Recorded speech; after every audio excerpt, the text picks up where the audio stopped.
আগেই বঙ্গোপসাগরে তৈরি হয়ে গিয়েছে নিম্নচাপ। উত্তর পশ্চিম বঙ্গোপসাগরের উপর আপাতত সেটি অবস্থান করছে।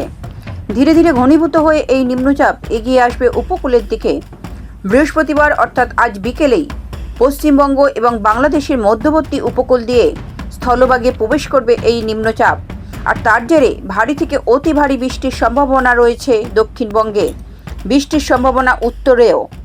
বৃহস্পতিবার বিকেলে স্থলভাগে প্রবেশ করার কথা নিম্নচাপের। এর ফলে শহর কলকাতা সহ দক্ষিণবঙ্গের প্রায় সব জেলাতেই বৃহস্পতিবার শুক্রবার ভারী বৃষ্টির সতর্কতা জারি করা হয়েছে।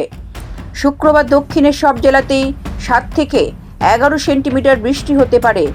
তারপর থেকে আবহাওয়ার কিছুটা উন্নতি হবে। ওয়েস্ট বেঙ্গলের সব ডিস্ট্রিক্টেই বৃষ্টি হওয়ার সম্ভাবনা আছে এবং বেশিরভাগ দিনই দক্ষিণবঙ্গের সব জেলাগুলোতে আইদার ফেয়ারলি ওয়াইড স্প্রেড অথবা ওয়াইড স্প্রেড রেনফল হওয়ার সম্ভাবনা আছে এবং তার সাথে হেভি থেকে ভেরি হেভি রেনফল বিক্ষিপ্তভাবে দু এক জায়গা হওয়ার যথেষ্ট সম্ভাবনা আছে। ফিশারম্যানদের অ্যাডভাইস করা হচ্ছে তারা যেন সেন্ট্রাল বে অফ বেঙ্গল এবং নর্থ বে অফ বেঙ্গলে যেন তারা ভেঞ্চার না করেন। ব্যুরো রিপোর্ট, লটারি সংবাদ।